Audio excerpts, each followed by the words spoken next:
Okay, well, I did a recording this morning, and for some obscure reason, it didn't record. I have no record of it on my phone. So, what's my reaction to be? Disappointment that, oh my goodness, the way it flowed so wonderfully, I haven't recorded it? Not at all. My God is an awesome God. He does all things perfectly and loves us. So, if it's not recorded, it is for great blessing. And obviously, He can give me a recording that's 1,000 times, 1,000,000 times better, stronger, effective, more of a blessing, if that were the best thing to do. And if He doesn't, it's because it's not the best thing to do. Why should I regret? That would be absurd, just irrational.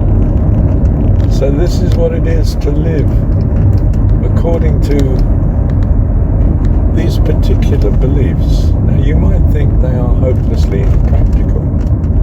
You might reasonably think that. I mean, I've got a secular background for the first 2 decades of my life. God not in it, except occasionally to pray for Dad to be killed on the way home, because I saw him as the source of all the trouble that we had. Wrongly, of course, I realise now in hindsight, but the child is the child and has the view that they have. We are all children, aren't we? We are the consequence of causes and conditions utterly beyond our control, and we simply behave accordingly now. And if you have a religion like Christianity, it blames you for doing such the way you live, and it has some notion of retribution or punishment or consequences, and to me that's a horrible way of living. I wouldn't dream of treating my children that way. I don't want to dream of teaching my children that way. I'm driving at the minute, so my mind's, you could say, automatically on the driving.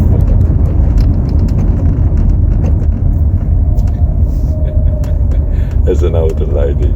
She's Chinese, I think, yes, looking at daughter, or granddaughter, and she smiled as I let her go across the road.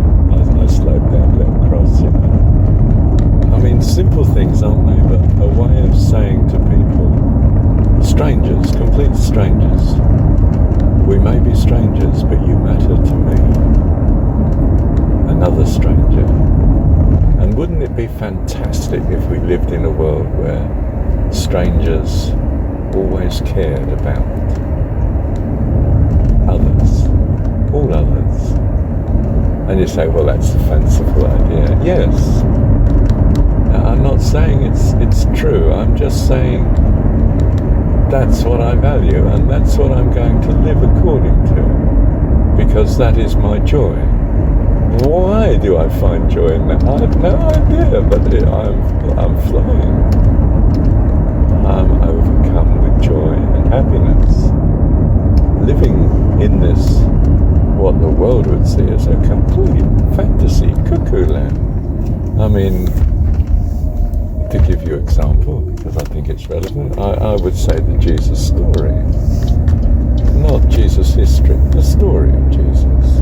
The way it's come down to us, with all its faults and editing and misunderstandings and misinterpretations and so on by every pulpit under the sun. The Jesus story is that God is your dad. That's what is emphasized in the John's Gospel story. His dad, and loves us. And if you really thought that an all-powerful God existed and loves all life, that simple desire to hope that this is the case transforms your joy, your peace, your hope, your assurance, your love, your life, it just does. I mean, I can tell you it does, as you can hear. I mean, it just does. I don't mean I'm on a permanent high, but I'm so often on a flying high. I don't know if I'm using the right phrase, and it's probably associated with drugs or something, I don't know. I've never actually taken drugs or even alcohol, but I just want to say that, I mean, I'm 77 and flying. I don't mean literally flying, I mean in some joy and spiritual sense of happiness, and I'm not giving it up. It doesn't matter how many protestations, people protesting to the contrary, that it's not realistic, it's not valid, perhaps they feel it's actually harmful, I don't know, in goodness I hope not. They probably just think it's worthless. That's ridiculous, I'm not doing that. That's the sort of thing. Just realised the chap in front of me's got one brake light missing, not working. It is amazing how we live so much in the automatic, don't we? I'm driving and I'm talking to you as if you were sitting beside me, of course, and I feel incredibly free. I'm hoping that it's not giving too much traffic noise from the car, and I'm in dense traffic. I'm just flowing along the highway, just going over the mighty Waikato at the minute, actually, one of the bridges in the northern part of the town of Hamilton.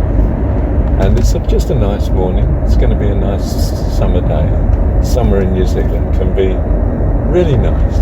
Only about, 27 degrees, 28 degrees. Not tropical, just what they call subtropical.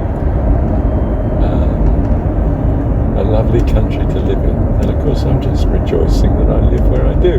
Perhaps you can do that. Just choose to be happy. Choose to be thankful. Whatsoever's good and lovely, think on these things. And you'll want to thank God. You'll want God to exist to thank, in fact, with all your heart. And in the end, you don't care whether he exists or not. I still want him. And I'm going to live according to that hope. And that is the consequence of overwhelming gratitude that comes of just thinking of whatsoever's good and lovely. You're lifted, you're transported, you see. I mean, in an emotional, yes, you could say it's pure emotion, but so much better than our normal negative emotions or lack of emotion. And when you realize the choice, and I do mean choice, you can choose to believe, you can choose not to. But the consequences are astronomic, literally astronomic. You know, the Jesus story has it, the kingdom of heaven is at hand, Jesus is supposed to have said. Meaning, it's within your reach. Take it.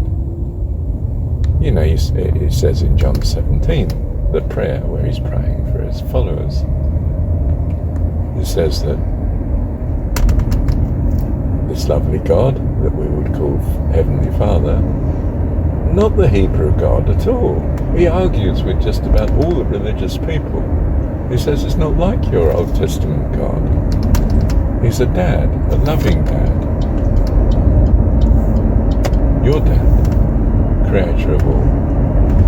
And you know, to take that view to heart, what does it imply? That everything in your life is a blessing because he's all powerful and he loves you.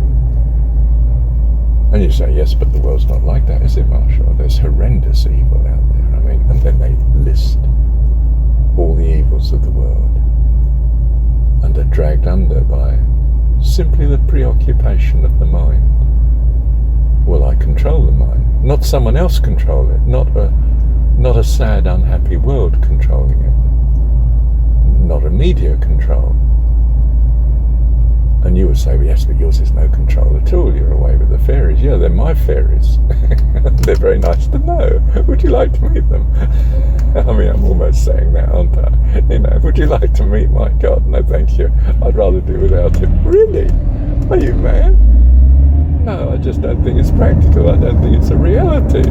It's not a reality until you choose to have those as your hope and your belief. And you can choose that instead of what you have chosen by default. You're on default mode, a consequence of all the causes and conditions behind you in the world that have made you the person you are with the values you are. And you can change it just like that. You can choose to trust in the existence of your God, who presumably, were such to exist, would lead you in the right way to know him better, that you may be more blessed, more happy, and more wonderful. There's an accident here and there, a bit disturbed, and I'm going to stop for a minute. Thank you, Lord.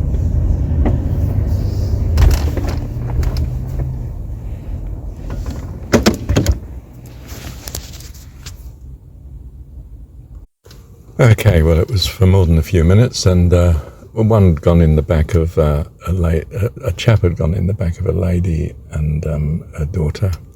The cars were, well, they're both insured anyway, and the two adults are a bit in shock, and the daughter's just a bit bewildered. And well, I generally made sure they were all right, first of all. They're both a bit quiet and shocked. And I assured them, look, very little damage, and you're both insured, and you're all right. And they're both just so glad they're all right, but they're in shock, you know? And so I'm worried about aftershock effects, of course.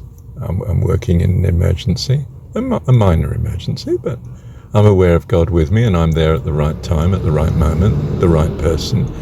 And it's a very busy morning, and they're all going to work, and nobody else can stop. You know the way life is in the modern world, in any world, I suppose, perhaps, I'm not sure. And so I tell the daughter, give Mum a hug. She needs your holding. She's a teenage daughter, and they're good. They're in a tricky situation. And I assure them, look, you're okay now though, aren't you? You know, the bloke. And then I realised that they can still drive both cars. They are in shock. I'm slightly cautious of saying move the cars. I've photographed them just in case anyone wants to know the final position of the accident. And we're on a junction, I mean, with a main road, and it's a very busy time. So I got them to move the two cars off onto a sort of shoulder area out the way so the traffic can continue flowing. It was flowing round them, of course, but it's not where you want to leave two cars sort of at random in the road. And they're okay now, in a sense. Things are all right, and they know it's all right. And I give him a hug, the chap who went in the back, because he's a bit shocked, and I can give him a hug. Nobody's going to take that as unreasonable. I couldn't give the lady a hug. I told the daughter to do that. You need a hug at such times. A great help when you're in shock. I mean, a cup of tea and some sugar would help. I know sugar's not good for you, but, you know, a bit of chocolate or sugar is just what you need in a shock situation. As far as I know, you might know better, but I don't know. And we moved the cars, and I thought, right, you've done what was needed. You don't need to be there any longer. They'll manage now. They're okay. And if you like, I've been an angel that stops. I know that. I mean, I'm self-conceited and all the rest of it. I have an ego, for goodness sake. And I just loved being the right person at the right time. As I understood it. You may think, of course, I made a complete mess of it. You should have done so, Marshall. Yeah, well, fair enough. I'll take your advice if you let me know. And I've stopped now because to do this recording and without doing it while driving, which is hardly the safest thing to do, is it? I don't commend it to you. It's just that at times I'm just so pressed that I want to, like if you're talking to someone next to you, I just talk it in. And as you can see, I tried to cushion it from the car background noise, but it's not a very good recording. But it's better than the recording. Well, no, the recording I did earlier was just lovely, but apparently it wasn't recorded. I've no evidence of it. I wish to goodness I did have. And this one has recorded okay. But on the other hand, I don't wish to goodness. I mean, I trust to goodness. And now I have this situation, which perhaps is a far better illustration of what I want to do for you, which is let you see how your beliefs can lead to actions which you might think are cuckoo, but are a great blessing. Perhaps you would have stopped anyway. You would also have stopped. Others didn't, you know. I mean, I don't know how many cars passed us. I wasn't interested in that. You know, I'm just interested in that this is something where I may be a blessing. I may be a help. I may just be what's needed. You know, I don't mean I brought anything fantastic. I mean, I haven't paid for the damage, you know, to the cars. I haven't administered some drug or something that would have relieved pain and suffering. There wasn't any actual pain. Well, the chap behind bruised his knees and, you know, banged his knees and got a bang in the stomach. But you could say, too casually judge that it was not too severe. And they're all right. Nobody's gone through the screen. And obviously the seatbelt was quite constricting when he stopped. And there's minimal damage to the front of his car, but you know how body repair is. It can be very expensive, can't it? You know, it can easily be a few thousand, but they're both insured. You know, both cars. And the other one's got a dent in the back, but I've had worse. I don't mean I've had a serious accident, but I've certainly had worse than what they got. But they're just shook up, aren't they?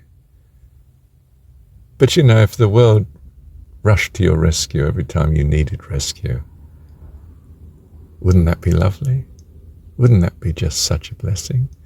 And the world does it, in a sense you could say, so little that when you do it, well, they think you're an angel. And that's lovely. I love people thinking that I'm an angel, if you know what I mean. But it's joy, you see, joy unspeakable. I'm still flying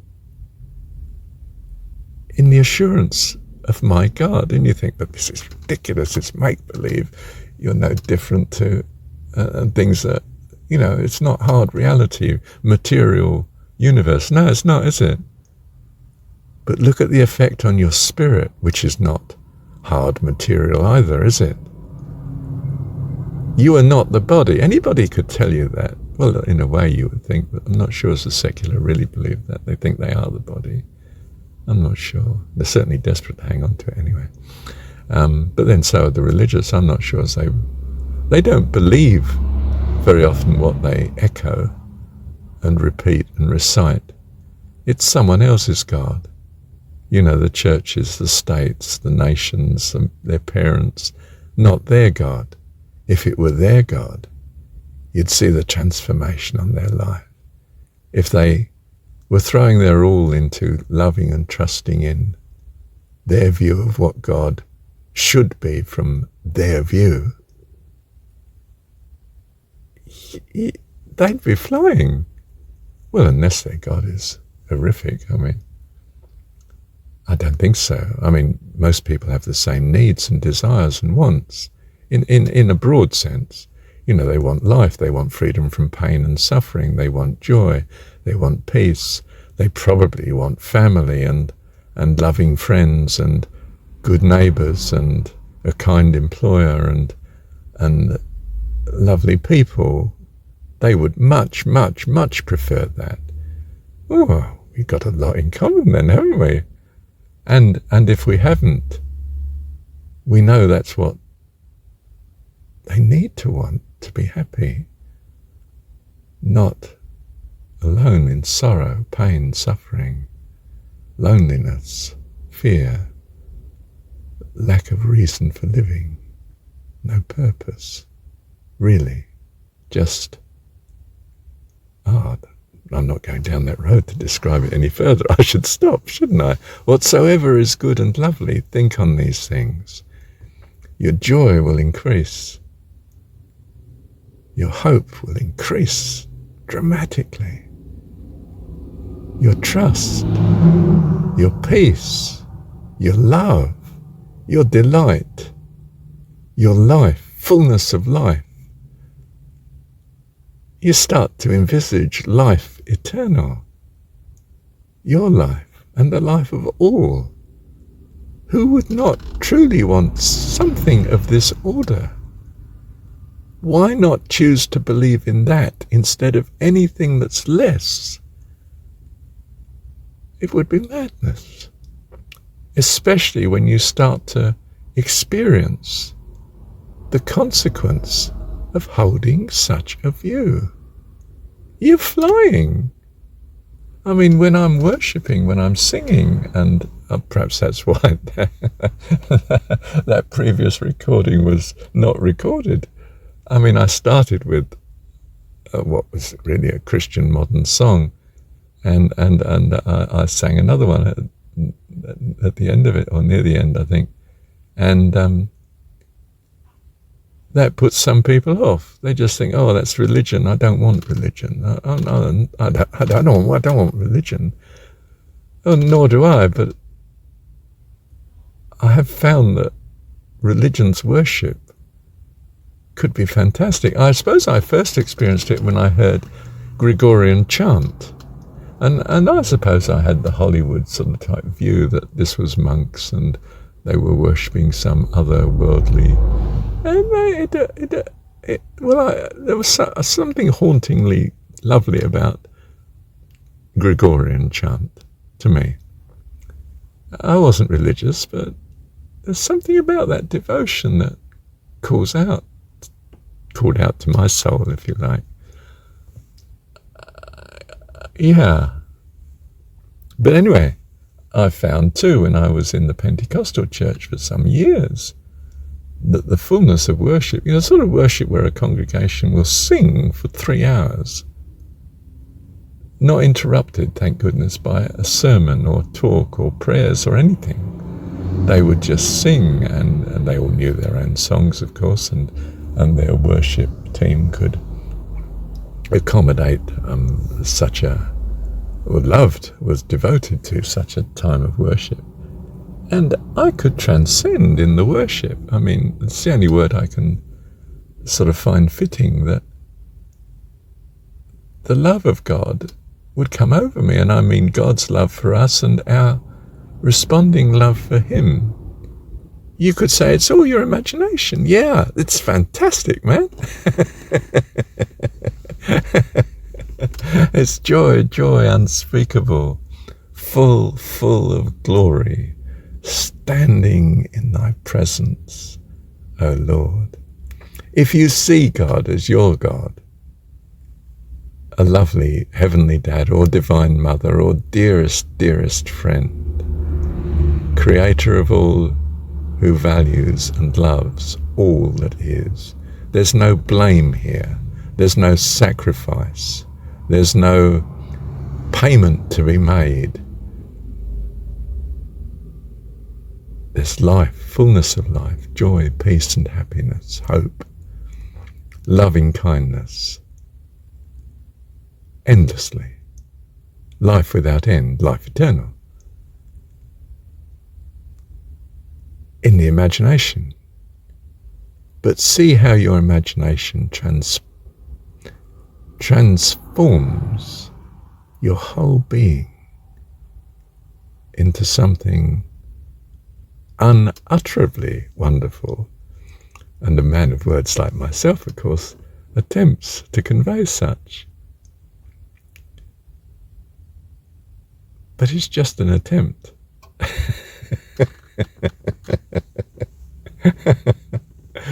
Thank you, Heavenly Dad, for thou art worthy to receive more than I could ever give. But, O Lord my God, I give my life to Thee. Joy, joy unspeakable, full of glory, standing in Thy presence, O Lord. And now I'm going to get on with my day. It's 8 minutes past 9, and I'm meeting someone at 9:30. Thank you, Heavenly Dad. So do you see, I could have been so disappointed about not getting the recording down that I made earlier and before this recording. But in fact, God has it turn out to be, from my point of view, you understand, of course, it's the only view I got, invaluable.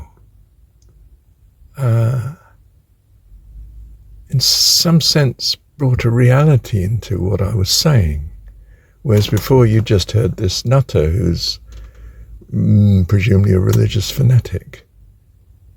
But now you see a real situation in which he's suddenly in at point blank notice. There's two cars had an accident and there's people standing on the sidewalk and nobody else, just these three people, mum, daughter and a fella. And so you just automatically, I wonder what God has for me here. You stop and you're involved and you're a blessing and it's opportunity. It's good in itself. You know, God is comprehensive. He's not just doing things through you in His world. He's only got you doing things because it's a blessing to you. This is my understanding, my ideal, you see, my values, as I see it. He could obviously do anything He wants in the world without me. He's only got me helping in little ways, like helping Mum do the washing up. I'm drying and she's washing the dishes. She's sweeping, I'm moving the furniture. You know, it's childish because I'm a child, but it's an incredible blessing to me because in some sense I'm involved with Him in His creation, which you may think is heady or stupid, but I mean, it's the way I see it. And seeing it that way, choosing to see it that way, is bringing me an incredible fullness of life. I'm flying. You know, I'm 77, ostensibly old, alone, no longer owns a house and owned one all his life, and, you know, could have been incredibly wealthy with Dad's money, but lost it. Avoided it by idealistically being right with Mum, not with Dad. You know, divorced 3 times. What sort of disasters have been in this man's life? And he's loved it. Do you mean he's been Christian all his life? No, but it seems like it. Last half century I have.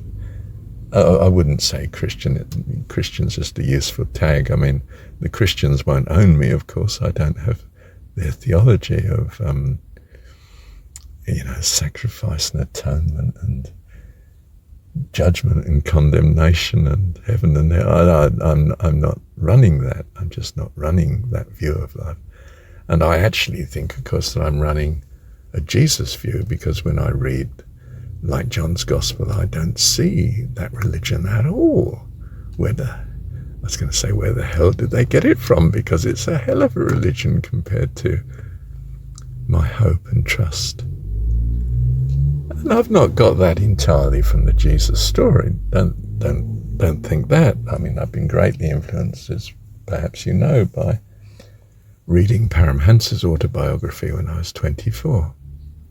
And my first major experience of suddenly realizing I wanted God to exist. And I thought, what's happened to you, Marshall.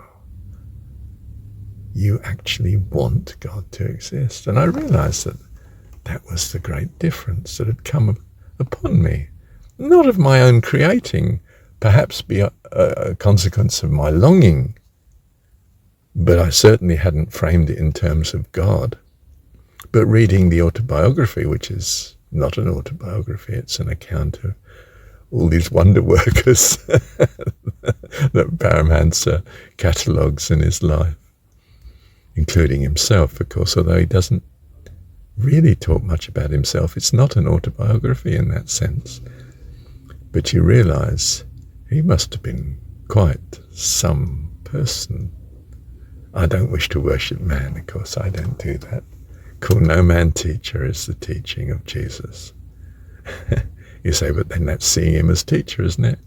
Yes, but not a man. To me, it's an ideal in the story.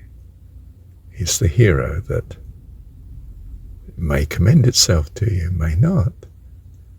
Most secular people actually find the story as quite fun, imaginative, fairy story perhaps, but some sort of notion of the ideal. I don't mean the story is perfect either. I mean there's odd bits of things of judgment in that and mentions of hell and so on. I mean, I'm not saying it's perfect. I'm just saying it's inspirational. And I guess that's it. I want to be inspirational too. You may think I fail abysmally, but I want to be an inspiration to others, to aspire to all that they can be. It's to hand, as Jesus says. The kingdom of heaven is within you, and God is in you. You're the God. Perhaps your loving heavenly dad, perhaps your divine mother or dearest friend. I've said enough. Stop talking, Marshall. Right. Thank you, heavenly dad.